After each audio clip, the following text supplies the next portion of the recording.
Muy buenas freaks, bienvenidos a Freakvision, tu canal de cine de terror. Y estamos aquí de nuevo en la sección de Making of. Hoy os traigo un Making of muy especial, que es una de mis pelis favoritas, una de mis películas top de terror, que es El Resplandor, de Shining. Hace pocos días le estuvimos dando caña en iVoox al podcast, y aquí en YouTube tenéis en mi canal el video podcast, que os dejo aquí el enlace del video podcast, y aquí en descripción del vídeo os dejaré el enlace de iVoox, por si lo queréis escuchar. Y bueno, no me enrollo más, vamos a lo que os interesa, que es ver el Making of de Resplandor. ¡Vamos! Oh, looked up. Hello. Yeah. Timmy, how are you? Very well, thank you. Tomorrow morning, Chuck. No, I'm being called out the door. What's up? Cook a little rice with it or something, will you? Something, you know, either rice or noodles. Okay, Timmy. I'll talk to you later. Bye. Why do you have to know about my rice and noodles? Huh? I didn't know what you were going to say. Rice and noodles. What if you'd walked in here and I was talking business? Some personal matters, Jack, possibly. You look cute today in your red shirt, huh? All right, now, what have I got to do? It's 8 o'clock. Why are we starting now? Is he crazy? They're trying to finish it, Jack, for the week. So Well, let's get him finished. Let's get him out of here. Huh? Finished with the assignment. Beautiful. Excellent work. Great work. Can I have a look in your bag? Yeah, you want to go in with me while I go? No. This is Jack. I do have to go. It's pretty neat, huh? See? Does it work, Jack? Toothbrush? I'll brush my teeth for you, Viv. Tell me why. Okay.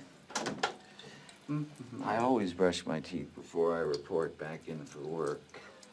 Why? Consideration for my co-workers. It's grueling enough without a face full of lamb cutlets.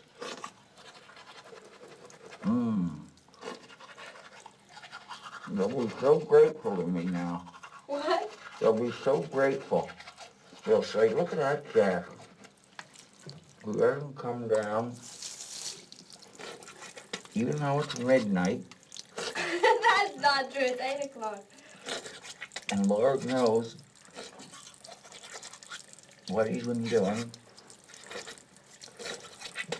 He's down here, and he has a fresh and sparkling breath. You see? Now, you'll have to excuse me now because I'm going to take a piss. Thank you. God, why don't you get some shots of me when I'm great looking and everything? You're looking fine. You better get first cut on this film, Jack. Let me ask you a question, Tara. We're indoors. I don't need the big coat, do I? Nice and warm. Good job. Good show. There's some lights out here. Oh, I keep wanting to let you go ahead of me.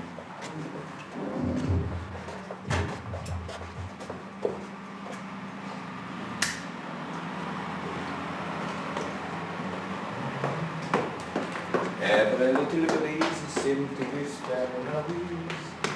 Come on, Eloise, give me a hug and a squeeze.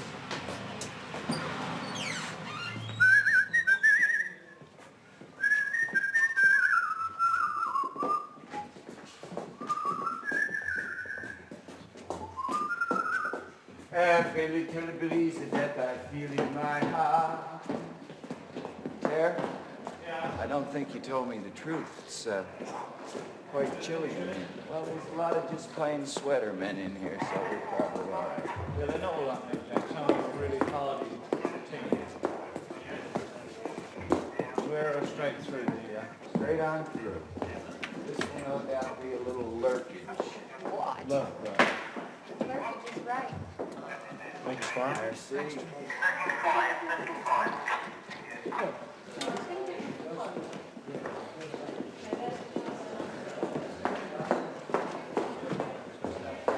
Jimmy Durani's walk all the way from my toilet. Me. What do you think of it? It's good now. Beautiful. let me explain this to you. Okay.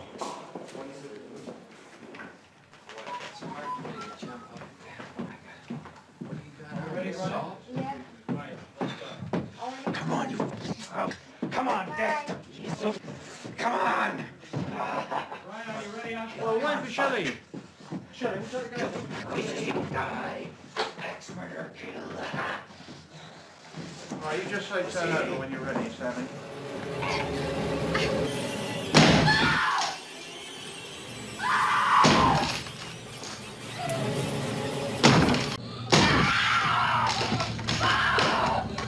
You're really scared. All right, okay. Good boy. Turn on the video. Yes, Stanley. Turn on video. Okay, okay. Yeah, okay. Danny, you go listen to Stanley. He's coming. Come on, scared. Look back again, Danny. Scared, Danny. Look back, Danny. Look back. Scared. Danny. Look back, Danny. Start to slow down. Start to slow down. See the door. See the door. Look at the cupboard. Quickly. Get in the cupboard. Fast as you can.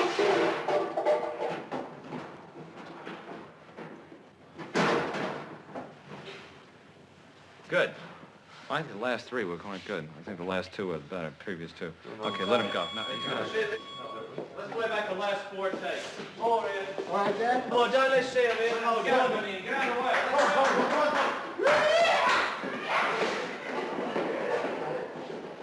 All I thought about is what What? What do you think about? all I thought about is what my mom and my dad was gonna buy me Gonna buy you? For what? with all that money.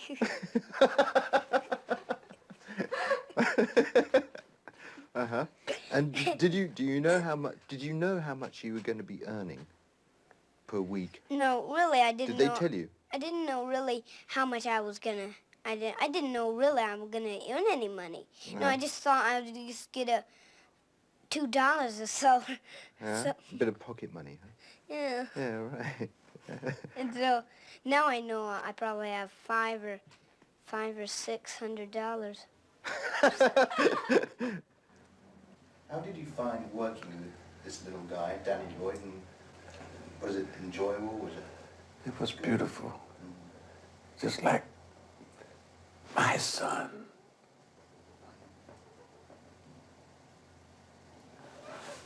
If you see tears, it will be tears of joy.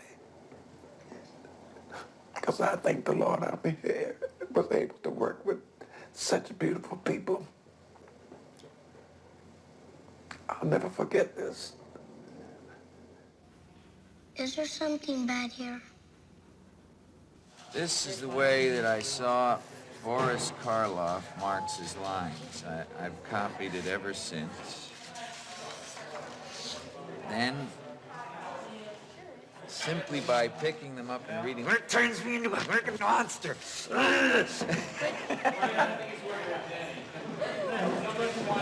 That's the interjection, right? Yep. I'm gonna go now. I'll be back by tomorrow morning at the latest. Wendy, Yes? you've got a surprise coming to you. You're not going anywhere. Try the snowcat in the radio and you'll see what I mean. Jack, I'm sorry. I had to do it. There's something wrong with you and I had to lock you in. Wendy, open the goddamn door. Oh, I'm sorry. I really had a bad time. Wendy, listen to me. Let me out of here, and I'll forget the whole damn thing. Wendy, listen to me. Let me out of here, and I'll forget the whole damn thing.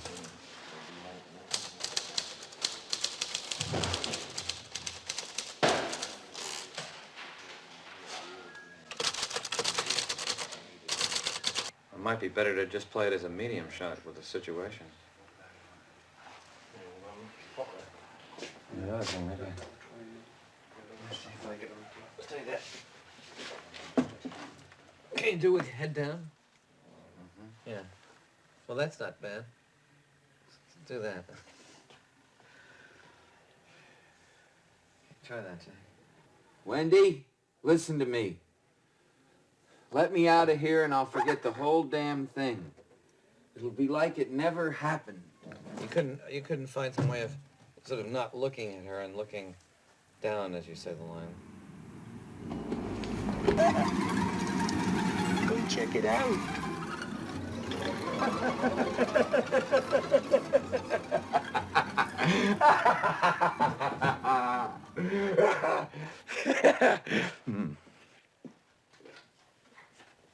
Very good, Jack. Excellent. Right, check the gate, Doug. Now, it's not the script. I've given it to Philip. He's going to mull over it, you see.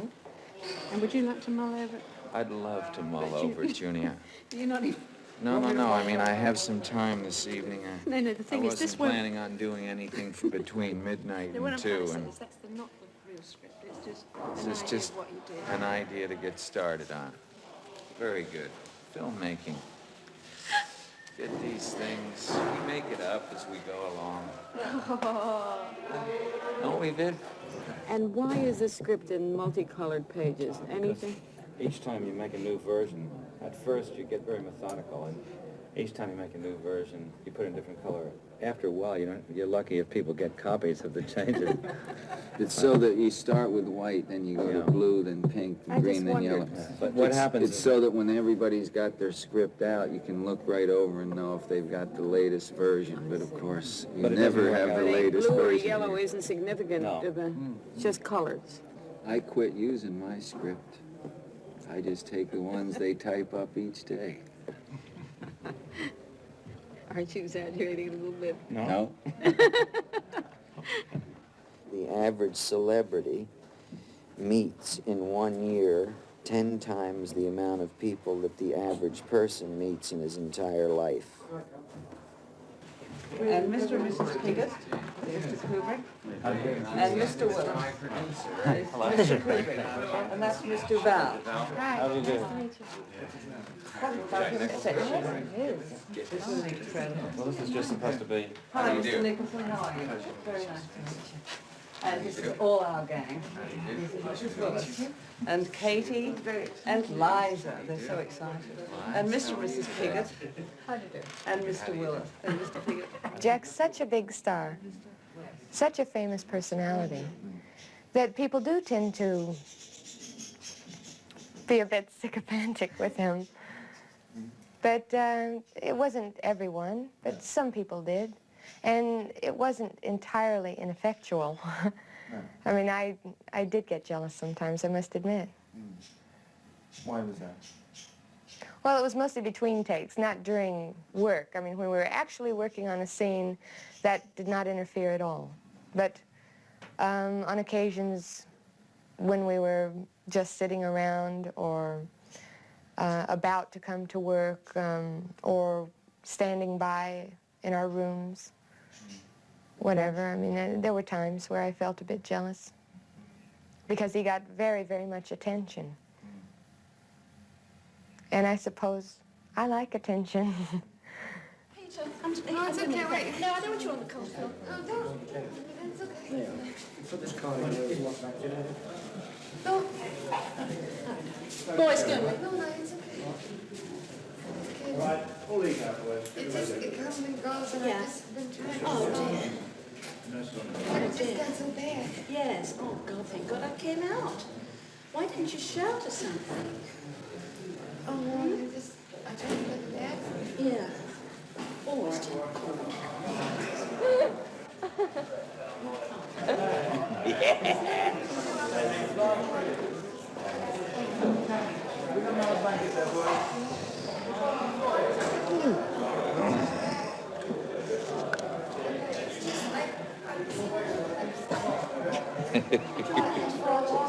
This is your friendly first assistant being friendly. Is it in your dressing room?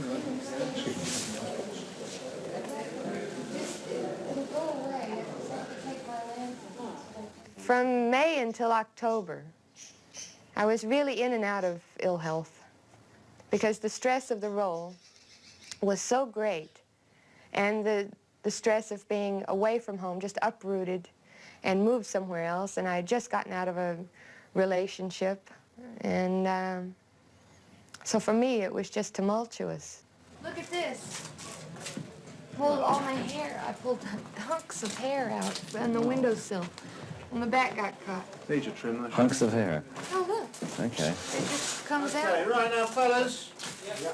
No rushing. There's more to come, Shell. Come on. Come on, I'm right Let's here. set up anyway now, Let's boys. go. Come on, Shell. Get the dummy. No, she isn't carrying him. That's right. Okay, let's go. No, Can I have the finder, please? The 18. 18 in the tube, swing it all back in here, yeah. It's got to go outside there. What's the time? It is 25 to 1. Fine, don't sympathize with Shelley. You don't sympathize with Shelley. It doesn't help you when you... Yes, it does. It does. Something extremely lonely being a film star, Shelley. Yes, I know. Let's go. Right, okay. 18. Boys, want the video's got to be around here. Get this all set up. Well, get us in there first, and then you lead. If that's true, Jack will come in from this end and stop over here. Yeah. What you saying? Okay. And yeah, he'd run past in that direction. Lead and us Danny in there. first. Come you in, want, you Gary. want Danny in first. Yeah. Now we take the 25 in your pocket or something, because I don't know what lens we're going to want. All right? The 18 on the camera, the 25 in your pocket, And we'll bring Jack straight in, Stanley. and the 14.5 in somebody else's pocket. Huh? Stanley, what you do? Bring Jack straight in? Les has to bring him in. The way we went when he was... Yeah. We've got to do his hand and all that. We've got to do, Stanley. Do it right now. Come on. Get him in. Let anybody do it, Brian. Just get him in and let him realize we're out of time. Harry, can you check the smoke in the centre, please? Are we going the right way, Les? Yes. Don't, We're on our way in. don't let him run. He's liable to run into me. Okay? Here we go. Roll video. Turn over, please. Roll video. Speed, Stanley. But don't look at your hands, Danny. Don't look at your hands when you come around. Keep it low. Come on. Slowly, slowly, slowly. Keep coming. More scared, Danny. Now, go. Don't be a shovel. Run, now, run. Your mum has said that when you're at home playing with your friends, you like to play a movie making. Is that true? Right. And also, my friends like to play it, but they don't really understand. Oh, what do you understand about movie making? Well, they say, you think you're smart, don't you? You know? Well, you know, and I admit that I do think I am. Well. When I come up against a director who has a concept that maybe I don't agree with it, maybe I just hadn't thought of it or whatever, I'd be more prone to go with them than my own because I want to be out of control as an actor. I want them to have the control. Otherwise, it's going to become predictably my work, and that's not fun. Well, many parts of that were good. There were quite a few hiccups, but many parts of it were very good. Let's look at it. Don't want to play back, please. Let's look it up, boys. You didn't do it. Through here, I couldn't tell. I didn't think you got mean enough at the beginning when you said... At the beginning, at You know, the on the transition point, yeah. But You're Shelley, right, many you parts mean. that... The only thing... Come and look at it, Shelley. The only part clearly wrong was at the end when you said we've got to get him out of here, as you got strong at the end, and I think it has to be a last desperate begging, you know? And I still think you shouldn't jump on every single emphatic line. It looks fake. It really does. It looks like you... When I'm that nervous, it's a lot. Shelley, I'm telling you, it's too many times. Every time he speaks emphatically, you're jumping, and it looks funny. So he says, I'll put on my Superman suit. No, I think that line is right. Right. When he lays down. No, I think that line's in the right place. Okay, Shelley, so you say, what's the matter with you first? Because what's the matter with you means, why are you so angry? What is the matter with you? It doesn't mean, what are you talking about? Oh, but this is where he lays down, though. That's the only thing I was thinking of. You know, when he flops back on the bed. Since that is new, I thought it fit, you know, what's the matter with you? If you talk, And then he if you say blows this up. right, I'd rather say it, yeah. Okay. All right? Honestly, don't think the lines are going to make an awful lot of difference if you get the right attitude. I think you're worrying about the wrong thing. Can we just have a quick chat about it once more, shall we? Jack! There's someone else in the hotel with us. There's a crazy woman in one of the rooms. She tried to strangle Danny. Are you out of your fucking mind? No. It's the truth, really. I swear it. Danny told me. He went up into one of the bedrooms. The door was open and he saw this crazy woman in the bathtub. She tried to strangle him. Which room was it? Put it inside one. Yeah.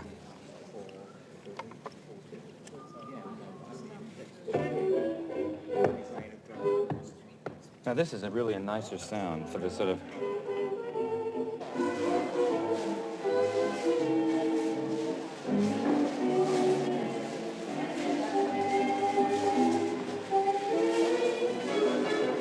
Around anti-clockwise.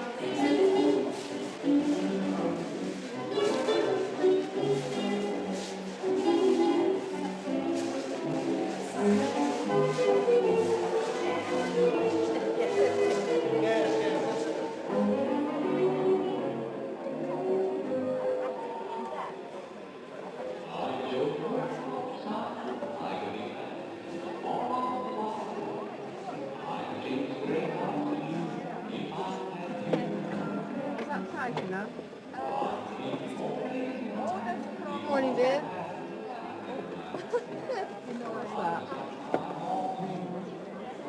Just get that where it's comfortable and then...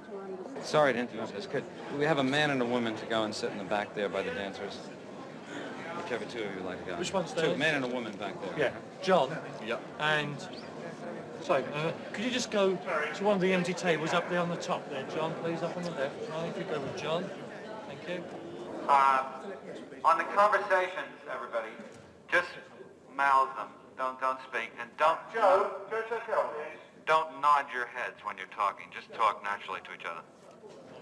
Okay, right. Let's have a big clearance in the set then, please. Okay, number one. Only people who should be there. There's that pressure on almost every movie set, and it's here as well. It's just Stanley doesn't relate to it because he is doing exactly what he thinks he should be doing at that moment about it, you know, sort of very single-mindedly. He's emotional on the set, you know.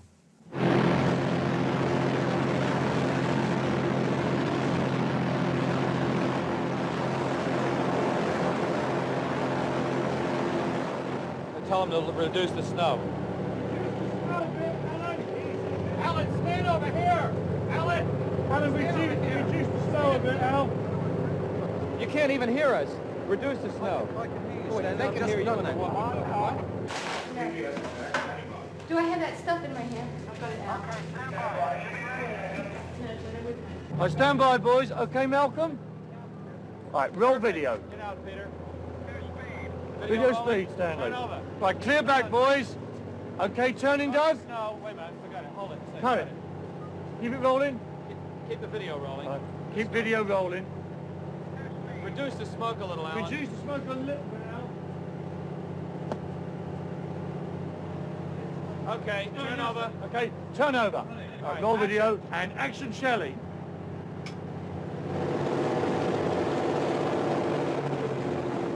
Action, Shelley!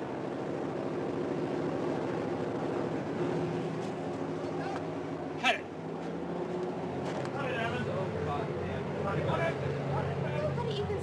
There's no desperation. Oh, come on. What do you mean roll 2 video? seconds. We're fucking killing ourselves out here, and you're going to be ready. I am too. I'm standing So we right play by mood the music? door. No, I can't Yeah, but when you hear. came out like this, you should have just... We're sitting there because they say, wait a minute, and then you say on the radio, But when you go. do it, you've got to look desperate, Shelley. You're just wasting everybody's time now. I can't even get Well, this bring it door against open. it. On the record, I got such a bollocking because they said, turn over, and they said, video rolling and all that, and I got all ready, and jumped up and down, and then they said, never mind, cut it. And then I went to take a bite of soup. The next thing I know, action, Shelley. So, if it hadn't been for that, you know, volley of ideas and sometimes butting of heads together, it wouldn't have come out as good as it did. And it also helps get the emotion up and the concentration up because it builds up anger, actually, and you get more out of yourself. And he knew that, and he knew he was getting more out of me by doing that. So it was sort of like a game. Anything you do as many times as a successful actor, you can't have one set of theories. You know, you can go for years saying, I'm going to get this thing real, because they really haven't seen it real. You know, they just keep seeing one fashion of unreal after the other that passes as real. And you know, you go mad with realism, and then you come up against someone like Stanley who says, yeah, it's real, but it's not interesting. You appreciate all the pain. I mean, you always dislike whatever the cause is of pain. You always resent it. So I resented Stanley at times because he pushed me, and it hurt. And I resented him for it. I thought, why do you want to do this to me? How can you do this to me? You know, you agonize over it. And it's just a necessary turmoil to get out of it what you want out of it. I mean, we had the same end in mind. It was just that sometimes we differed in our means. And by the end, the means met. And I find I really respect him and really like him, both as a person and as a director. I mean, I'm amazed. He's taught me more than I've learned on all the other pictures I've done within 1 year's time on one picture.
The Shining is hypnotic. I don't even say I like it. I can't help watching it. It's one of those movies where you know you're in for some terrible things are going to happen, but you can't look away. Kubrick's films do not reveal all of their mysteries at one time. Its underlying story of a father's hate for his child and his wife, the murderous father, is a very, very frightening one. You would never hurt Mommy or me, would you? There were some moments in the film that were as chilling as anything I've ever seen on film. Just surprising, surreal images. Great puppy, isn't it? The sense of the film was that you ain't seen nothing yet.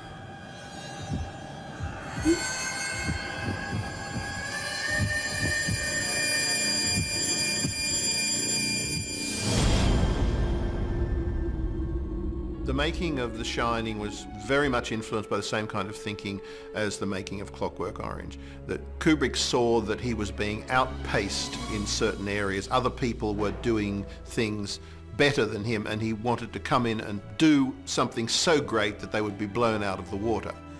Well, that just happens to be exactly what I'm looking for.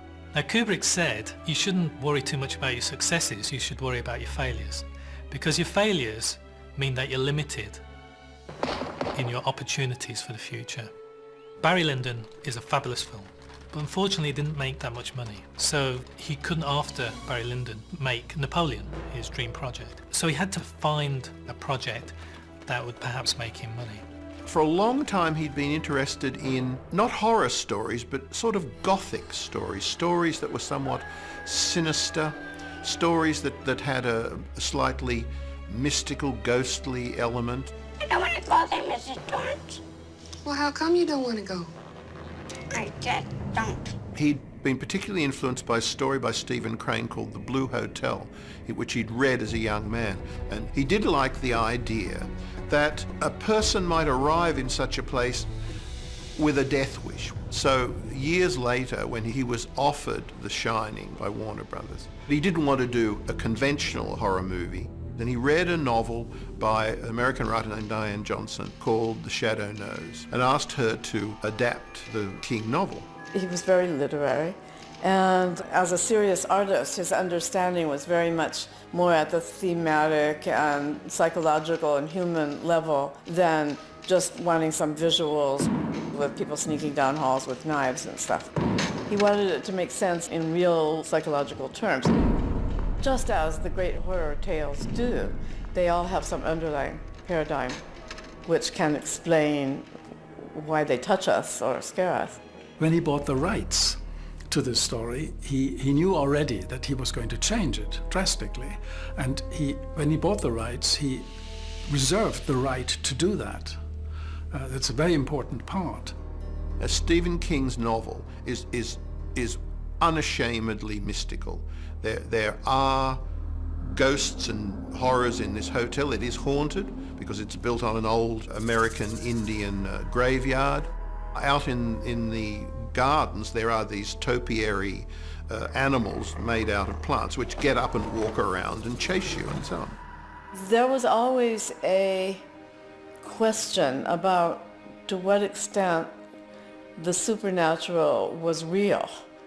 Whether, for instance, a ghost could open the freezer door and let Jack out. And finally, we just had to abide by some inconsistencies, that supernatural things would happen. He made it much less specific, and again, typical for Stanley Kubrick and his handwriting, not explained. Many things are open-ended. We don't get the classical Gothic horror film answer of a beginning and here's the story and this is how it ends. No, we don't know. It remains full of ambiguity.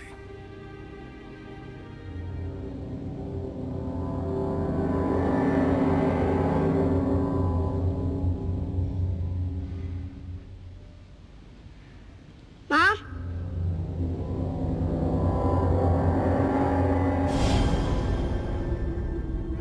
Well, Stanley said to me, what comes first? It was like the chicken and the egg. The exterior or the interior of the hotel? I said, well, you need the exterior, and then we can base all the interiors on the shape. The aerial shots of the Overlook Hotel were actually the Timberline Lodge in Oregon, and the close-ups were an exterior set in the UK. When was the Overlook built? Construction started in 1907. Now, Kubrick was a stickler for authenticity. So he sends people out to photograph hotel rooms all over America. And he gets these thousands and thousands of photos and he says, right, I'll have that room, I'll have that room. And that's how the Overlook Hotel got its rooms and got the different looks for each of the rooms. Perfect for a child. He didn't believe in set design.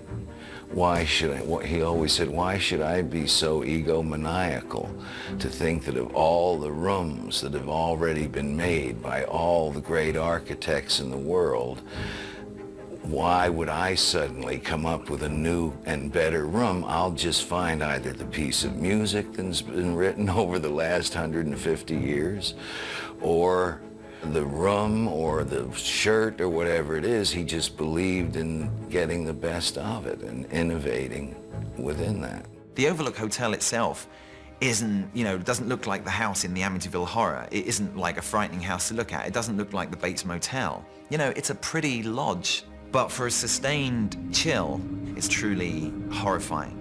He did like the idea of the Indian graveyard, and because the Irani had all these wonderful Indian motifs, we decided we'd go that route, and I suggested doing a model.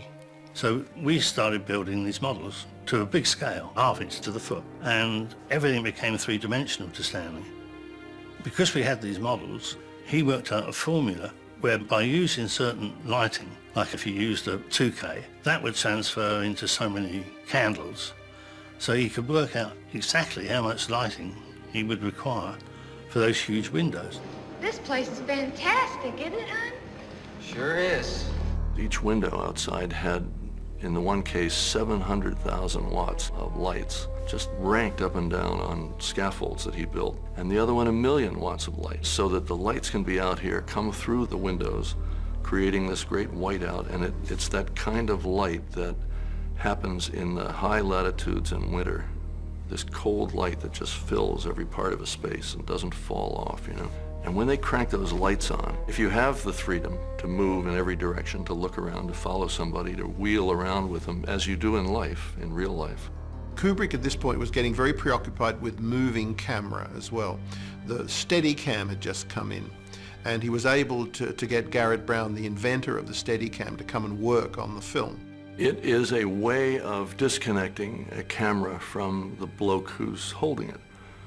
In the simplest possible terms, people are always in motion. Cameras need to be immune to that motion. The result is you, the ever-moving guy, can keep moving, and the camera has a separate kind of motion. Whatever you want for it, you can do. On The Shining, since he built this whole hotel in an English studio, he could race along these corridors with the camera. Kubrick had in mind these low tracking shots, you know, the Danny Lloyd eye level. So we simply inverted the camera end of it and hung the camera from its top rather than its bottom. And Stanley had a strange wheelchair made for him by a guy named Ron Ford that allowed Stanley handheld to sit in the chair and be pushed around, right? So in particular on that shot with Danny Lloyd in the big wheel, we contrived this wheelchair shot. And boy, when that lens is 2 or 3 inches off the ground and the carpet is coming by, and then Nobody liked the topiary animals in the book. First of all, they thought they're hard to do. And this was before CGI was really around. You know, now, of course, simplest thing in the world. Also, the film was evolving into a much more psychoanalytical frame of mind. And Kubrick, all his life, was a game player. For a while, he earned a kind of living playing chess for money in New York as a young man. He was a puzzle solver.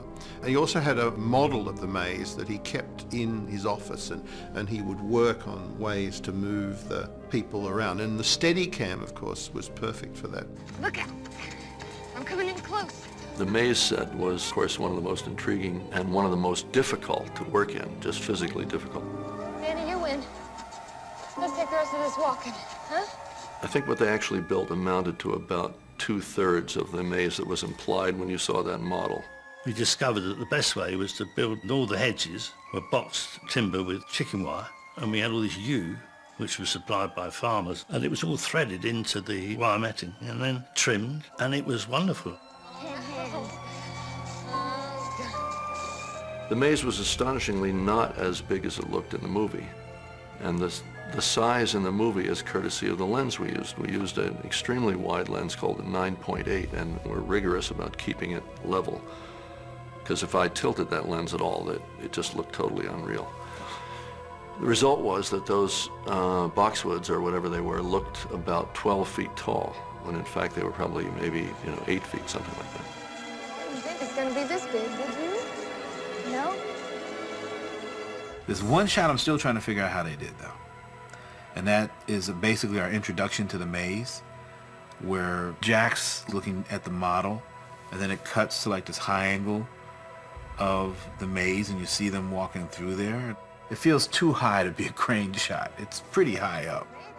I was present when they did that. They shot the model from a scaffold at the appropriate height, and then they built one center section of the maze next to an apartment block. Stanley worked all that out. We actually built a rostrum, and we cantilevered this out so we could get the camera right clear of the edge, vertically shooting down to the ground. And to my amazement, Stanley actually climbed out and looked through the camera. And I don't think he realised he was out that far in space. So we shot that. And they were able to carve out just the little bit they shot from the apartment and superimpose it over the shot of the model. We We built that first maze up on the highest bit of ground near the studio. And then eventually we put it into the stage, and then it was all snowed up for the snow sequence. And that was hell in that stage, because the formaldehyde that we used on the hedges was like a gas. And it was just like hell. But it all worked. And the maze was now styrofoamed up to look like snow. They put hundreds of tons of dairy salt on the floor of the maze for snow, wearing boots that got rotted every week because of the salt. You had to breathe the oil smoke, and it was about 90 degrees in there. We could never find out where we were. I mean, we would do the shots. Danny would run, whichever way he felt like, and we just had to follow him. And we were always lost. We always had to shout and have somebody work their way in with a diagram and get us the hell out of there, right? In fact, Stanley challenged, it was too easy, and he actually got lost in it. We challenged him, we put him in there one Saturday morning, and he couldn't find his way out. I'm coming down! The idea of that was, that in the snow you can see footprints. So obviously with a Steadicam you can move through without having to lay track or anything, so you can go through the virgin snow. And the kid is able to actually backtrack in his own footsteps and hide and move along. So it was a perfect device to use for that. Very effective. You look at it and you think, how else could you really have done it?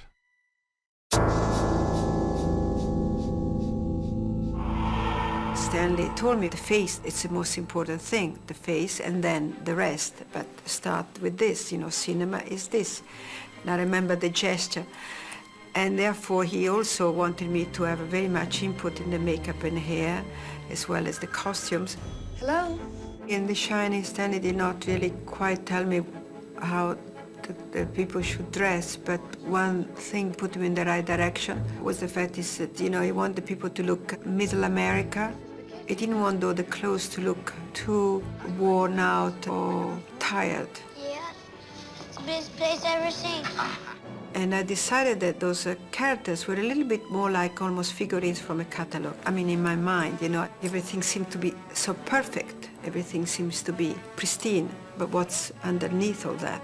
I think it might be a good idea if you leave your radio on all the time now. Over? Okay, we'll do that. Everything that could be away from the horror, I tried to do. Anything that could not, in a million years, give indication of darkness. Of course, I intended to change my jacket this evening before the fish and goose soiree. Very wise, sir. Very wise. Stanley was not a director who looked for reality. He was an operatic director. And Stanley said, real is good, interesting is better. He always worked a lot with actors. I mean, he'd sort of go off in a huddle with whoever, and you could see them talking for a long, long time and really talk things through and chat it through. Danny, what happened to your neck? Danny, what happened to your neck? Shelley Duvall actually had a much bigger part in my original script because, of course, I sympathized with her and I gave her things to say. She was involved in trying to figure out what to do. You did this to him, didn't you?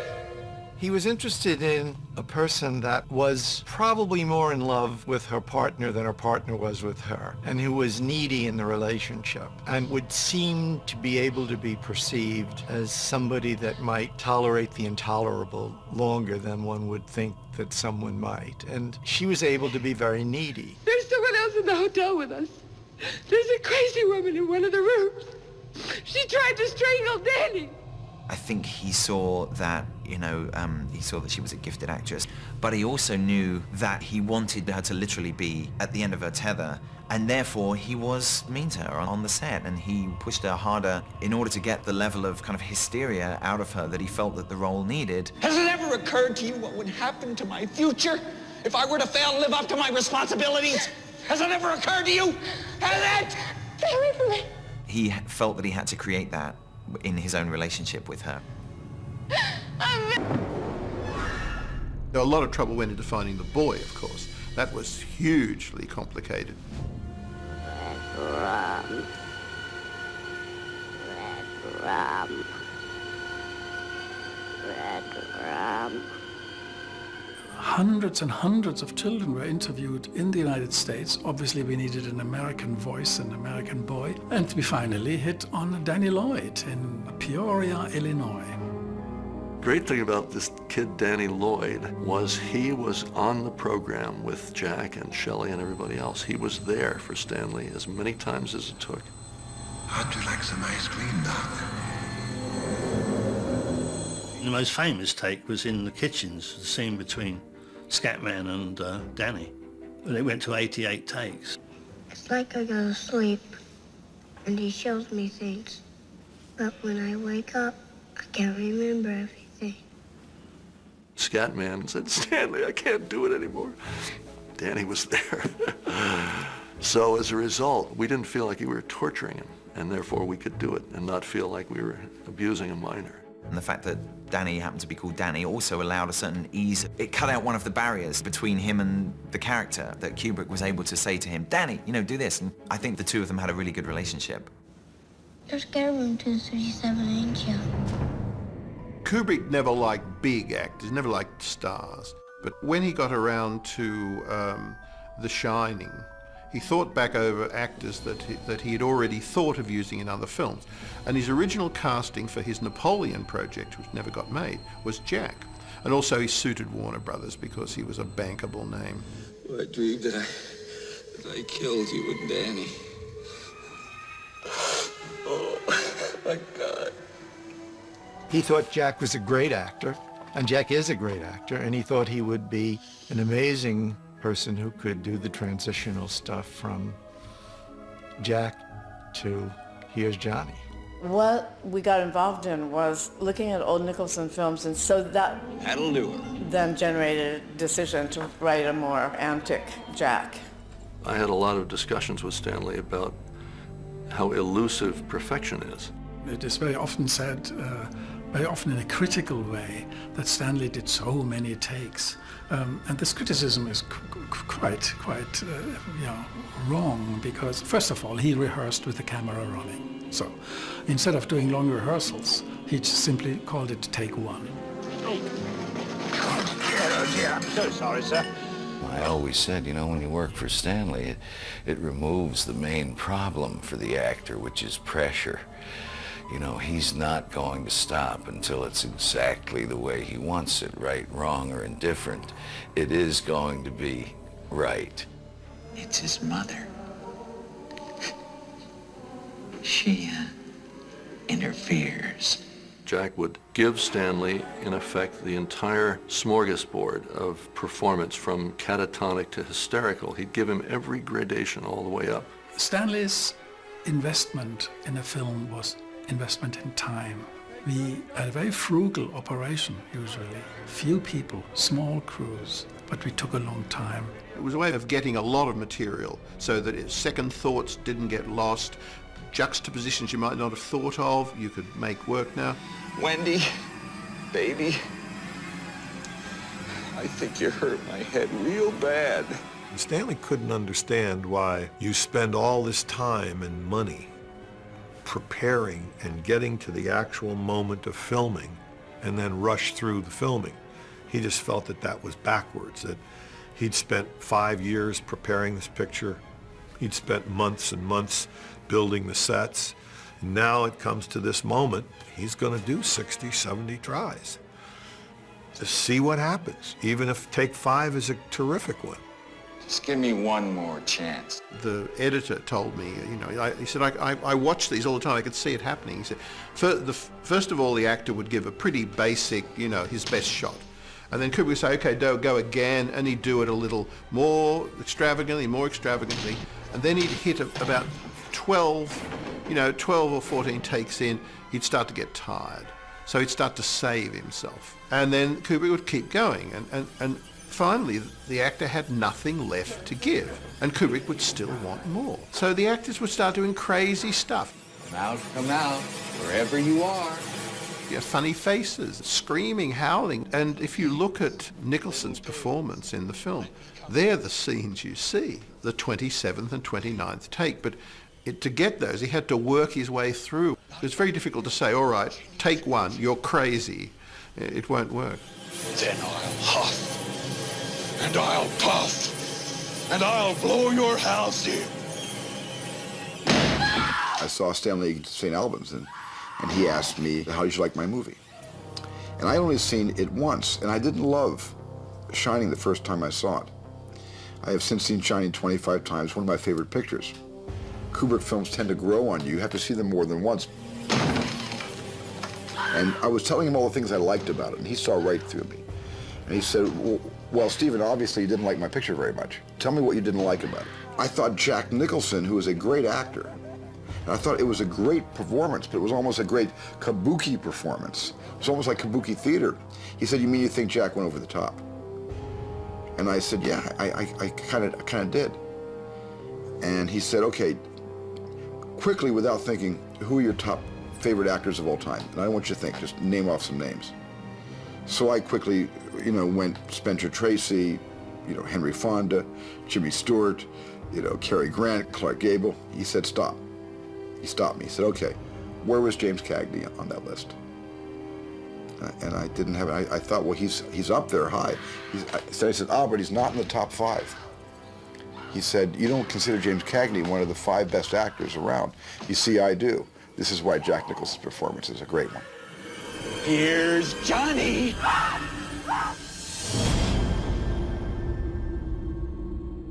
As far as my wife